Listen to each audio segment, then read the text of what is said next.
वही दोस्त भूल गए देखकर मेरे हालात, जो करते थे कभी दोस्ती में जान देने की बात। ये कथन मेरे दिमाग में यूं ही नहीं आया, बल्कि गाजीपुर में घटने वाली एक घटना को देखकर ये कथन मेरे जहन में आ गया। नमस्कार, मैं अभिनेंद्र। गुरुवार यानी 9 फरवरी 2023 को समाजवादी पार्टी के राष्ट्रीय अध्यक्ष और पूर्व मुख्यमंत्री अखिलेश यादव का आगमन जनपद गाजीपुर में हो रहा है। वो यहां पर लुटावन महाविद्यालय में आएंगे और यहां पूर्व मंत्री स्वर्गीय कैलाश यादव के प्रतिमा का अनावरण करेंगे।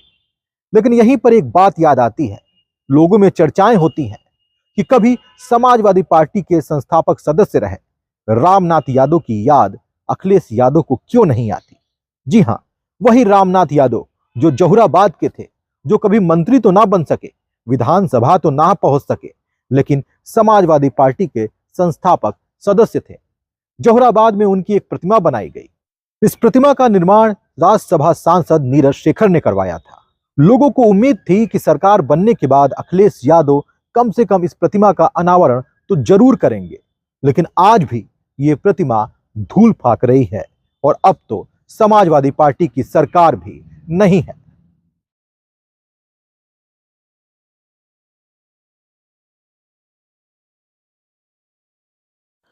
रामनाथ यादव समाजवादी पार्टी के जमीनी नेता थे और संस्थापक सदस्य भी थे। वो 2 बार जहुराबाद विधानसभा सीट से चुनाव भी लड़ चुके हैं। हालांकि विधानसभा में पहुंचने का उन्हें कभी मौका नहीं मिला, मगर 3 बार वह बाराचौर ब्लॉक के प्रमुख जरूर रहे।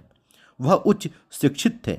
अपने क्षेत्र के नरसिंह इंटर कॉलेज मोहनपुरा में अंग्रेजी के प्रवक्ता भी थे।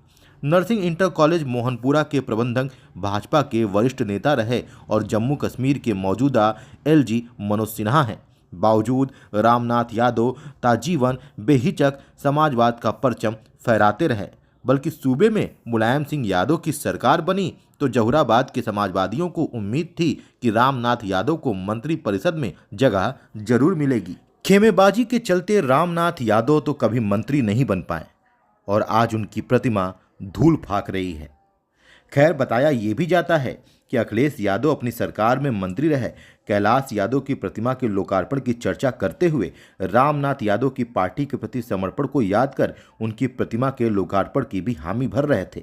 मगर अफसोस कि 9 फरवरी से ठीक एक दिन पहले यानी 8 फरवरी बुधवार को सूबे के उप मुख्यमंत्री केशव प्रसाद मौर्य जनपद गाजीपुर में पहुंचे और यहां पर जब मीडिया ने उनसे सवाल किया तो उन्होंने समाजवादी पार्टी को समाप्तवादी पार्टी बता दिया। श्री राहुल गांधी जी और श्री अखिलेश यादव जी 2017 में भी और 2019 में भी सब मिलकर के चुनाव लड़ लिए हैं। जनता की अदालत में इनको नकार दिया गया है। 2022 में अहंकार से भर करके 400 सीट जीतने का दावा कर रहे थे, लेकिन जनता ने इनको विपक्ष के लायक समझा और विपक्ष में बैठाने का काम किया। और अभी स्नातक और शिक्षक एमएलसी के 5 सीटों के चुनाव हुए।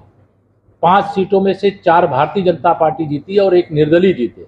समाजवादी पार्टी आज उच्च सदन में विपक्ष के नेता का पद हासिल नहीं कर सकी और जिस आचरण में चल रही है, जिस प्रकार का जहर फैलाने की कोशिश कर रही है, जिस प्रकार से समाज को बांटने का काम कर रही है, जिस प्रकार से कुछ का साथ गुंडों का विकास, अपराधियों का विकास, दंगाइयों का विकास करने का काम कर रही है, समाजवादी पार्टी की जो स्थिति उच्च सदन में है, विधान परिषद में है, आने वाले समय में उससे भी खराब स्थिति विधानसभा में हो जाएगी। वो समाज की जो एकता है, समाज की जो ताकत है, उस ताकत से घबरा गए।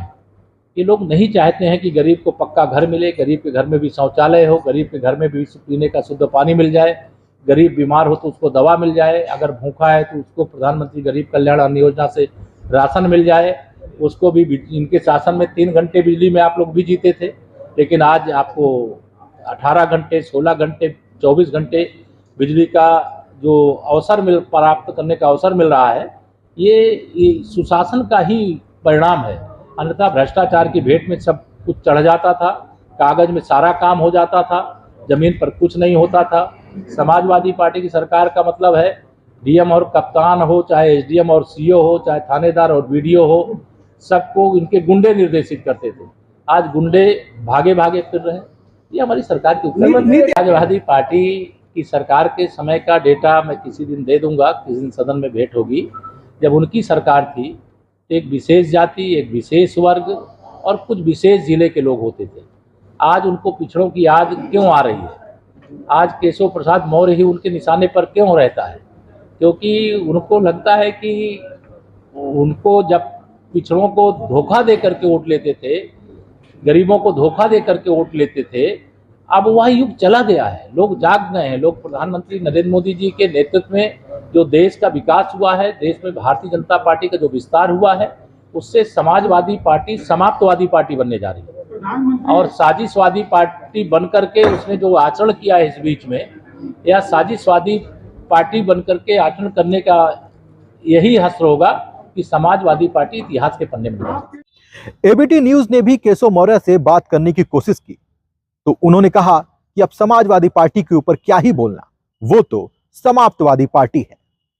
यही नहीं, केशव प्रसाद मौर्य ने डीएम और एसपी को यह भी निर्देश दे दिया है कि भाजपा के हर एक कार्यकर्ता को वो उप मुख्यमंत्री केशव प्रसाद मौर्य ही समझे और कार्यकर्ताओं को भी ये बोल दिया है कि वो केशव प्रसाद मौर्य बनकर जनता की समस्याओं का समाधान करें। अब एक तरफ समाजवादी पार्टी के राष्ट्रीय अध्यक्ष अखिलेश यादव का आगमन हो रहा है तो वहीं दूसरी तरफ उसके ठीक एक दिन पहले उप मुख्यमंत्री केशव प्रसाद मौर्य का आगमन हुआ। समाजवादी पार्टी और भारतीय जनता पार्टी के बीच चलने वाला यह राजनीतिक युद्ध कब तक चलेगा और शुद्ध और दलित की राजनीति पर समाजवादी पार्टी कितना जीत हासिल कर पाएगी या समाजवादी पार्टी को कितना लाभ होगा, यह भी देखने वाली बात होगी। धन्यवाद।